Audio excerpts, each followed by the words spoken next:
Welcome to the Giving Voice to Depression podcast, produced in partnership with the A.B. Corker Foundation for Mental Health. We are your co-hosts, Bridget and Terry. Each week, through intimate, candid conversations with guests, we explore different perspectives on and experiences of depression. We keep it real because the illness is real. We keep it hopeful because there truly is hope, in spite of what depression tells you.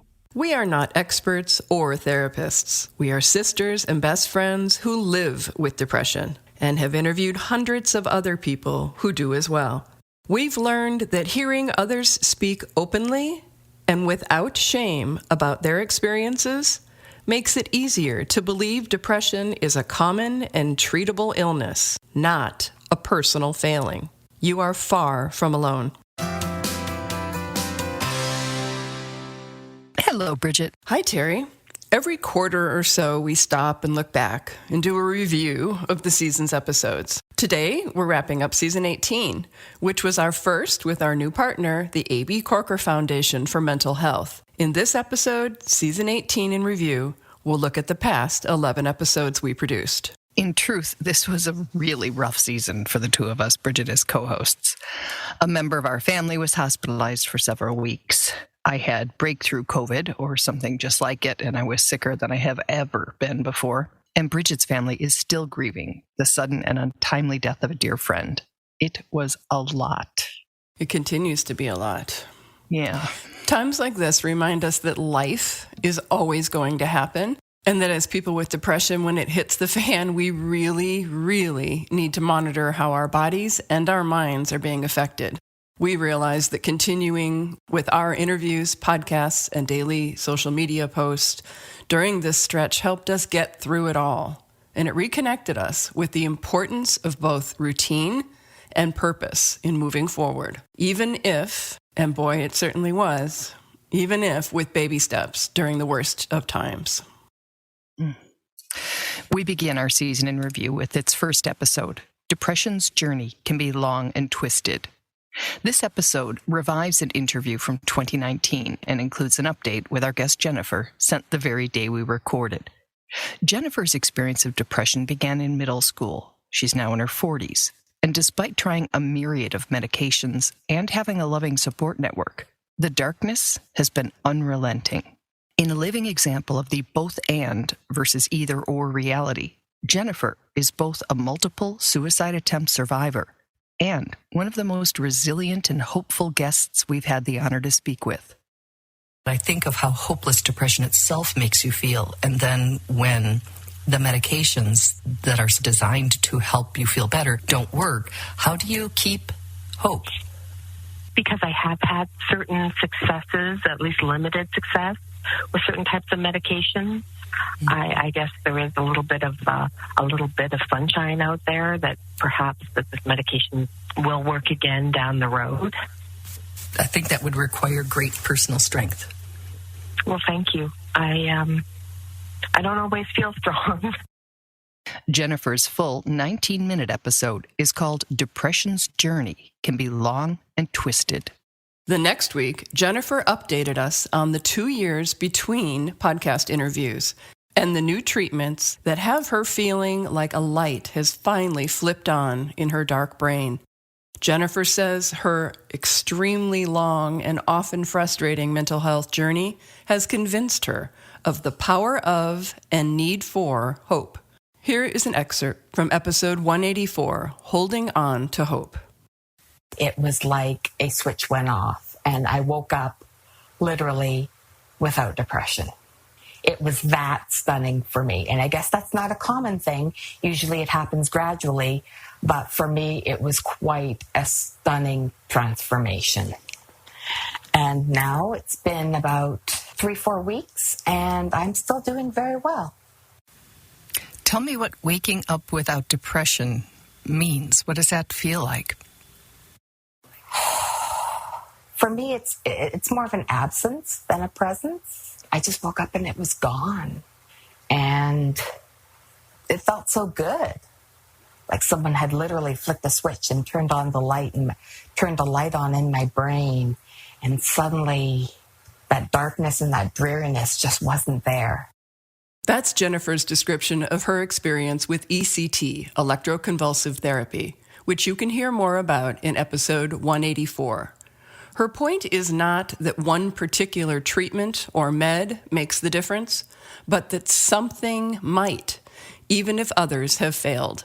And in that truth, she finds and shares hope. Next, we revisited an interview that always generates great conversations and perspectives in our social media communities. It's called 8 Ways He's Grateful for His Depression, But. We have yet to meet someone who says they're glad they have depression. But over and over, we hear that some, perhaps as a way of making peace with their condition, credit it with teaching them valuable lessons. Our guest, Tom Varv, is one of them. He lists 8 valuable lessons he's learned from his depression, acknowledging that he would really have preferred to learn them from a less cruel teacher. Depression, if you've been through it, you know how soul-destroying and empty and vacuous it is. It's not something... It's not something you want to go through. It's not something you want someone else to go through. But there are various aspects of it where I have been able to find some level of positivity from it. I have been able to find a way to hopefully start to shape a better me or a better future for me because of it. And much of it will be because of accepting it and going on the journey with it. You can hear more of Tom's journey with depression in the full 17-minute episode, 8 Ways He's Grateful for His Depression, But. It offers some great reframes for the way we think about our challenges. Next was sort of the origin story of this podcast. It was one of our very first episodes 4+ years ago. And something about all the really difficult and heavy things that are going on brought it up again. The whole Giving Voice to Depression team realized we needed to be reminded of how far we've come mentally so that we could honestly and passionately continue to tell anyone listening that things really, truly can get better.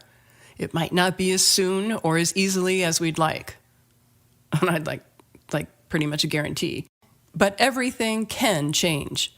And there are things we can do when we first see the warning signs, if we're looking, that give ourselves a better fighting chance. Sleep is more an escape for me than a rejuvenation period when I am in that dark place. And waking means I'm in it again. And I know what it looks like, smells like, and feels like. Worst of all, I know what it sounds like. It will be yet another day of berating myself, of parading out the 101 reasons I'm not good enough or successful enough or just enough in general.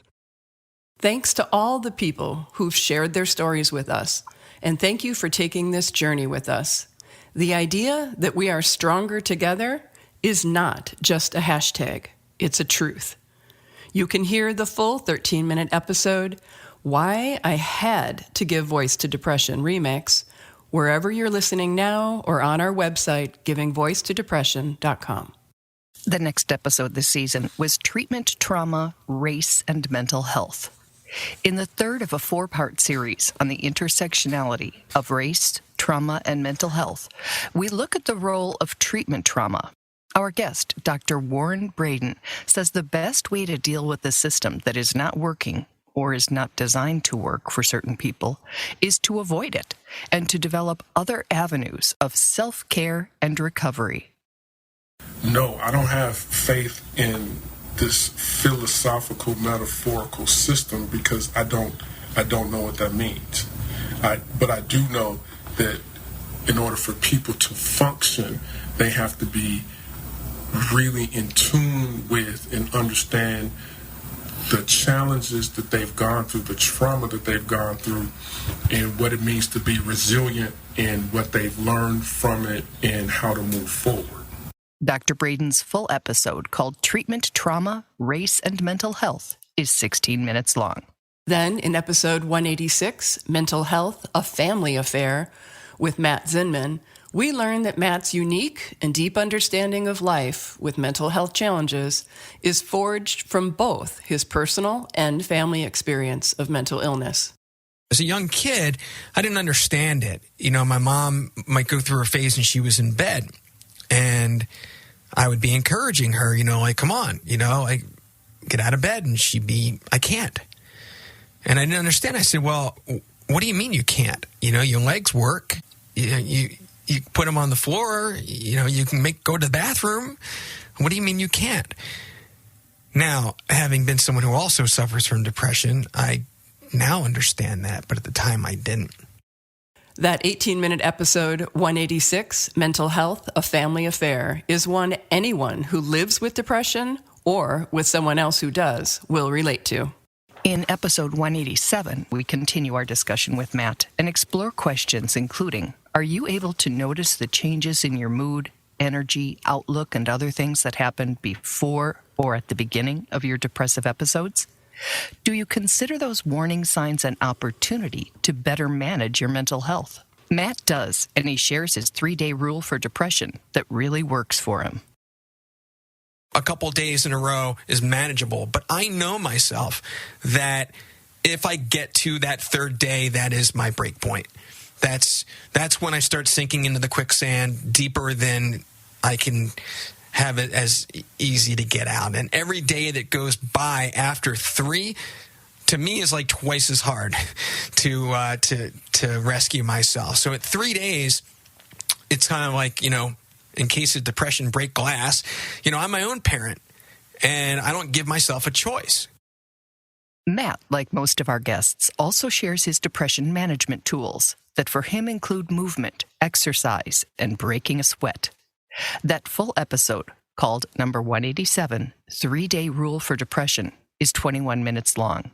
In the weeks since the episode first posted, we've been mindful of Matt's rule and think that there's some real wisdom to being that mindful of your body and its symptoms. Next, we benefited from our guest John's willingness to share vulnerably in episode 188, when you realize you've had depression your whole life. In it, John recounts that during the pandemic, he hit both new lows and new levels of insight and healing with his depression.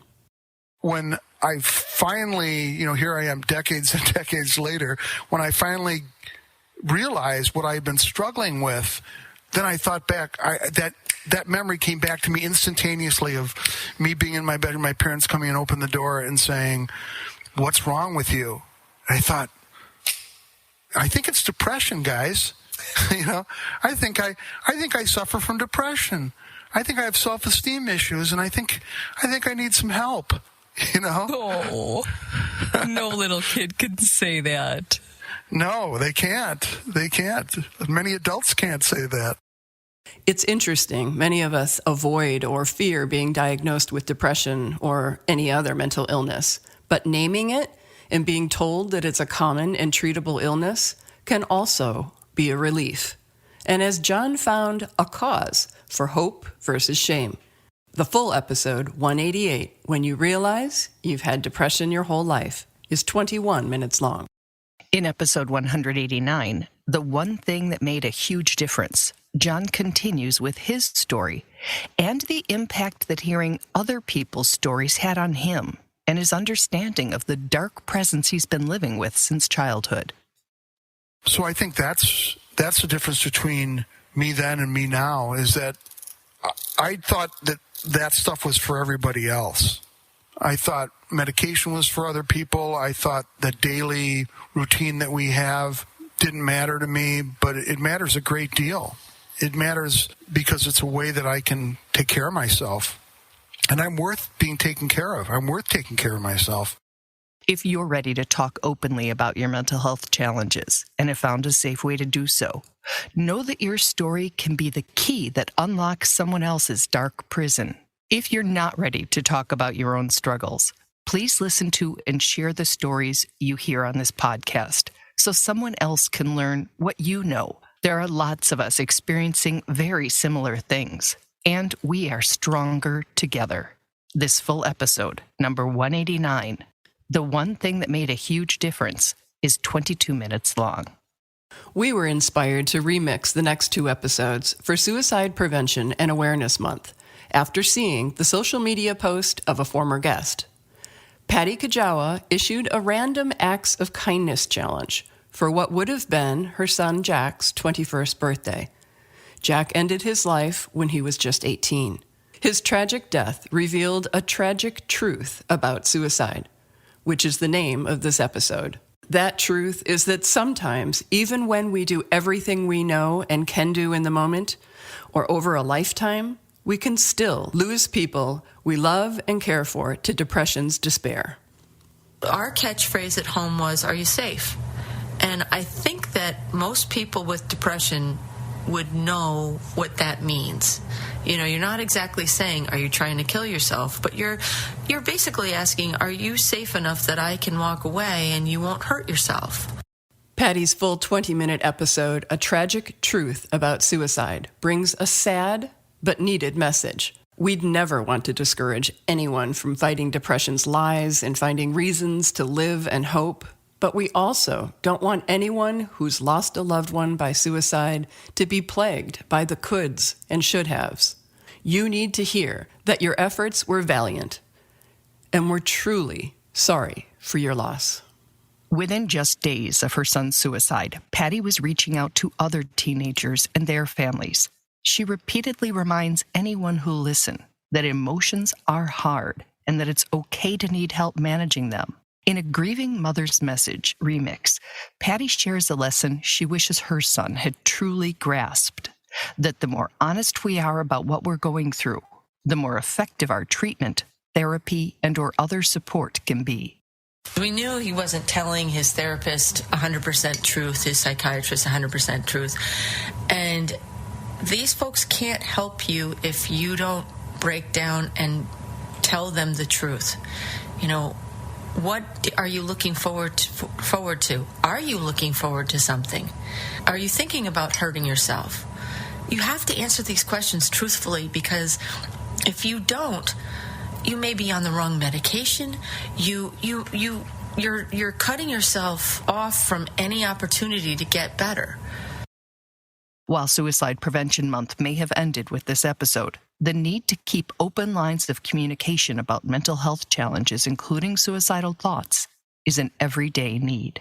Our last episode this season, number 190, had a humorous genesis, but a serious message. In getting creative to support a struggling friend, guest Michelle Madison tells how a friend's challenge to get out of bed, buy her favorite coffee drink, and take a silly selfie helped her shift out of a dangerously dark place that she had been stuck. It was a surprise. It was funny. This was a way we could connect also, but I wouldn't really have to do all that much. You know, this wasn't like, "Oh, hey, have you made an appointment with your therapist? Oh, hey, do you want to talk about this in a group?" This wasn't anything heavy or serious. It was just fun, got me out of the house in that moment. And really just, I knew that that was his way of supporting me. Getting creative to support a struggling friend is a reminder that conversations about mental health, reaching out to a friend, and even suicide prevention do not always have to be big, scary, serious interventions. Sometimes the people struggling just need a distraction that will get them out of their negative thought cycles and remind them that they matter enough for someone to try to help. That was a full season, Bridget. It was a full season. And it covered Suicide Prevention Month, which is always a really important one. Yeah. And like you say, it was also a very full and emotional and heavy season for the two of us. And I just want to loop back to reinforce what I've kind of come up against in the last few months, and that's that I really isolate when I am, heavy. And that isolation does not serve me, even though it's all I want. And just to have the courage to accept if I'm lucky enough to be offered some kind of support, or if I'm not in the moment that I need it, to reach out and ask for it, just became kind of clearly another weak link that I need to address and build. In the exact same ways we've discussed, where you hear the phone ring or a text come across, and it might in fact, be a distraction or a support, and all I think is leave me alone. So it's definitely something that, is a skill that needs to be worked on like any other. I read a quote just this morning. It was a blog post by somebody, I hope I'm saying the name right, Taylor Ponser, and it said, "Sometimes it isn't a grandiose, life-altering thing that brings a person back from the brink. Sometimes it's something as simple as a perfect song or lyric. Big or small, I learned that hope can and most likely will present itself however and whenever we need it. And again, it reinforces the idea of this episode that seemingly small gestures can make and have a big impact. See, I want to add, without being negative, that you have to receive it. If we're lucky enough to have it coming at us, it's still, it's a relationship. It's a giving and a receiving, and they both have to be present for it to work.